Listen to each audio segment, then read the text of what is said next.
Dans l'affaire Mohamed Merah, au bout de 2h30 d'intervention, il m'a tiré une balle en plein milieu du casque. J'ai entendu un camarade dire « Marco est touché, il faut aller le chercher ». Quand tu demandes à un policier « Qu'est-ce qui t'a poussé à risquer ta vie pour sauver un camarade ?», il va répondre « J'ai fait ça parce qu'il aurait fait la même chose pour moi ». Bonjour, je m'appelle Marc Verriotte. J'ai été athlète de haut niveau, j'ai été en colonne d'assaut du RAID pendant 20 ans et je suis très heureux de retransmettre mon expérience dans le profil sur Melty. Vers l'âge de 13 ans, mon père a voulu que je fasse une activité soit sportive, soit culturelle. Et alors j'ai commencé par un an de football, mais sans ressentir beaucoup d'émotions. Et j'ai finalement été au judo. En 3 ans, je suis devenu ceinture noire. 3-4 ans plus tard, j'étais en équipe de France junior. Et 5 ans plus tard, je gagne le tournoi de Paris. Le judo, ça m'a apporté le goût du travail personnel sur ton physique. Et puis sur tes capacités mentales de persévérance, de travail sur soi, de volonté, etc. Toutes ces valeurs, je les ai retrouvées au RAID. Même si la performance est collective au RAID, n'empêche que quand tu rentres dans la salle, tu es tout seul face aux terroristes, c'est toi qui décides d'appuyer sur la détente ou pas d'appuyer, c'est personne d'autre. En 20 ans de RAID, on est tous au départ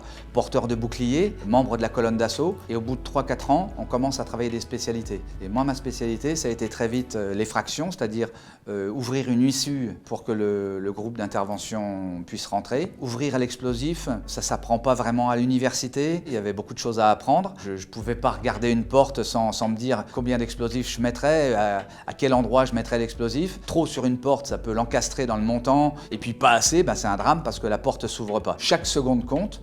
Donc un retard à l'ouverture de porte de quelques secondes, ça peut entraîner des morts chez les otages. La majorité de nos interventions de prise d'otages sont entre 5 et 15 heures. La maternelle de Neuilly, c'est 48 heures, Merah c'est 33 heures, donc là il faut savoir contrôler sa concentration, être bien sur le présent, mais par contre ce qui est sûr c'est qu'au cœur de l'action, on est tous frères d'armes, c'est-à-dire que par exemple quand moi je veux rentrer dans une pièce, on attend que quelqu'un te presse l'épaule, ça veut dire je suis là, je suis prêt, et là tu te retournes pas pour voir si c'est ton meilleur ami ou si c'est ton ami moyen ou quoi, là c'est ton frère d'armes et tu sais que tu peux y aller et quoi que tu fasses, lui il va compenser tes erreurs, il va s'additionner à toi et de toute façon il fera tout pour te sauver la vie s'il y a un problème. Quand tu demandes à un policier, par exemple, qu'est-ce qui t'a poussé à risquer ta vie pour sauver un camarade, il va répondre « j'ai fait ça parce qu'il aurait fait la même chose pour moi ». Dans l'affaire Mohamed Merah, il y a eu un blessé d'entrée de jeu. Le terroriste, dès qu'on a ouvert la porte de 10 cm, il a tiré sur la colonne. Il y a eu un premier blessé qui a été exfiltré à l'hôpital. Et moi, au bout de 2h30 d'intervention, dans une manipulation d'un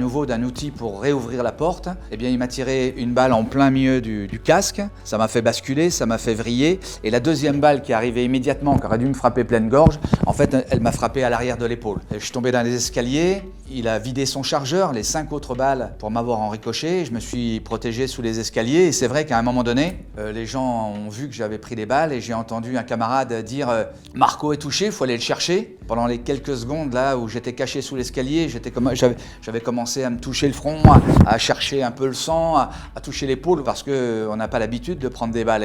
Et j'étais un peu comme un enfant qui touche sa blessure pour savoir si c'était grave, si c'était pas grave. Et j'ai pu, avec ma radio, signaler c'est bon, je suis touché, mais je vais bien. Bizarrement, je vais bien et je vais réussir à m'exfiltrer seul. Je voulais surtout pas que eux passent devant la zone dangereuse pour me rendre service, parce que s'ils avaient pris une balle, ça m'aurait donné l'impression d'en prendre une troisième. Heureusement qu'on a peur à toutes les interventions. La peur, faut la conserver. C'est elle qui fait lever le bouclier pour éviter une balle. L'important, c'est de maîtriser cette peur. Le problème de la peur, c'est que souvent, ça peut altérer tes habiletés, qu'elles soient physiques, techniques ou mentales. Mais si on maîtrise bien la situation, cette peur, au lieu de nous inhiber, elle nous donne des ailes. C'est important, quand on fait ce métier-là, de ne pas trop le ramener à la maison. Moi, il m'est même arrivé de recevoir des médailles au RAID, sans jamais que j'en parle à la maison, parce que ça m'aurait obligé à raconter des histoires un petit peu difficiles, et je n'avais pas envie de transférer du stress à la maison. Je suis rentré dans la colonne d'assaut à l'âge de 33 ans et à 53 ans, j'en suis sorti. Déjà, c'est une belle performance parce que chez les militaires, c'est pas possible. Par exemple, à 53 ans, on est quand même vieux pour une colonne d'assaut.